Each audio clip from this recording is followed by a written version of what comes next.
Hey guys, well, I'm back from my vacation to the UK, and surprise, surprise, back here in Canada, it's pretty cold and wet. So, I guess not much different from the UK. I'm gonna stay indoors and just chill this weekend.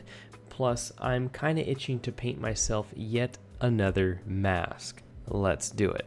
So, I've got some different colors here this time around. I don't have any designs that are green yet, so this one is absolutely gonna have some green. Today, we're gonna paint a frog. By the way, I totally have a coloring crisis midway through and end up repainting the top and bottom, but we just call that a happy little accident, right? Something like that.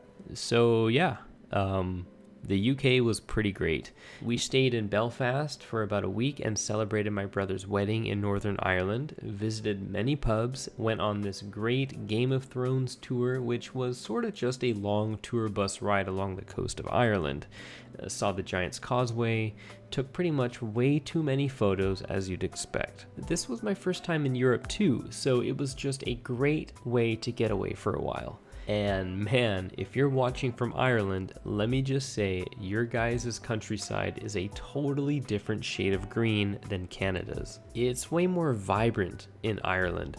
Very beautiful country. Maybe that's why I'm painting with so much green right now. So, after we left Belfast, Sasha and I went on our own separate adventure to London. We spent our whole time there for a week and pretty much did exactly what you'd expect first-timers in London to do. We saw Big Ben, Tower of London, Buckingham Palace, British Museum, ate fish and chips that cost me 31 Canadian dollars after conversion.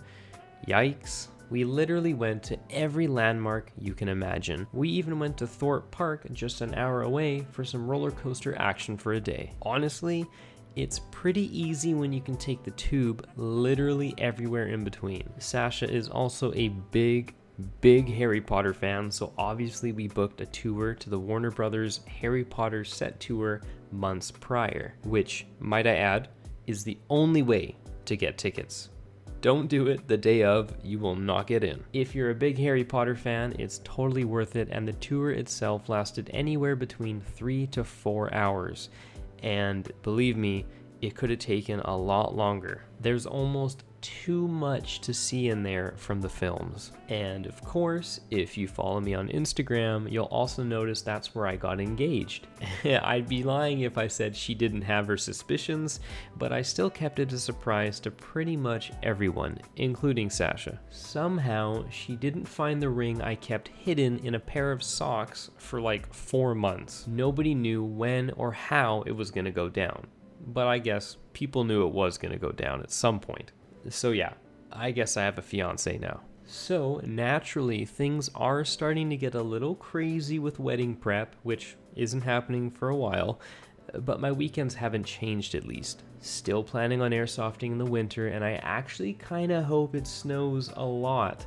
I already miss pew-pewing in the snow since last year. You'll notice here I'm repainting the top and bottom real quick. Frogs come in all types of colors, and this is when I start to have my little color crisis. Because this mask is based on this guy. And yeah, I definitely made this mask a little too dark. This really isn't a hard design, technically, but I was finding myself doing a lot more color mixing than usual for this one, trying to get that perfect off-white greenish shade for the bottom, and then a slightly brighter version of the green I have for the top. The symmetry is also kinda weird. Frogs have really wide mouths that stretch from one side of the face to the other, you know, to swallow bugs and stuff. Trying to fit that onto the symmetry of a mesh mask is a little strange, but totally doable.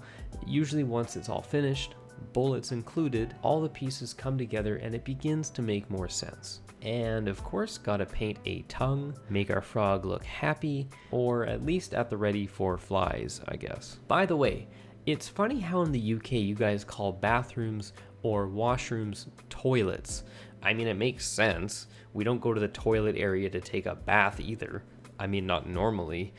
It's just funny, not even one day into our trip, and I'm calling them toilets instead of washrooms. It's just so direct, like, hey, where's the toilet? I need the toilet.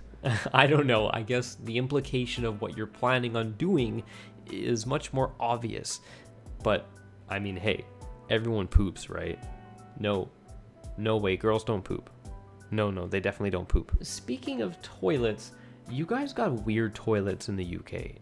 I think I'm going crazy, but here in Canada, or at least every toilet I've had the pleasure of seeing in my life, have all been oval shaped and contained maybe 50% more water than a typical UK toilet.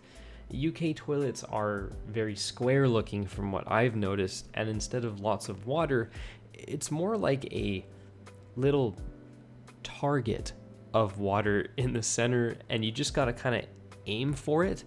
I might be saying too much, but I don't know. Call me wasteful, but I just like my toilets with a little more water in them, you know? Yeah, I know, I'm kind of terrible. All right, the mask is done. As always, I'm gonna add in some more layers off camera and tidy up the edges. As for the bullets, we're gonna paint them green and orange, just like this here frog's little fingies. Hopefully this helps make things more obvious. First things first, super glue. Totally my favorite part about mesh mask painting. I definitely don't get any on my fingers and spend the next hour scraping it all off. Alright, well, I'm just gonna paint these bullets real quick, but instead of watching me do this, let's fast forward to the end and show the final result once everything is dry. And there we go. I'm a frog, or like a prairie frog or something. Finally, I have a green mask. Maybe people won't aim for my head out there as much, or maybe they will. They probably will. Thanks for hanging out with me today, guys. It's good to be back home. I had a fantastic time in the UK. Both Northern Ireland and England are beautiful countries, and I hope the next time I'm back, it's to check out those fantastic airsoft fields. I'll see you guys at the field very soon. Take care.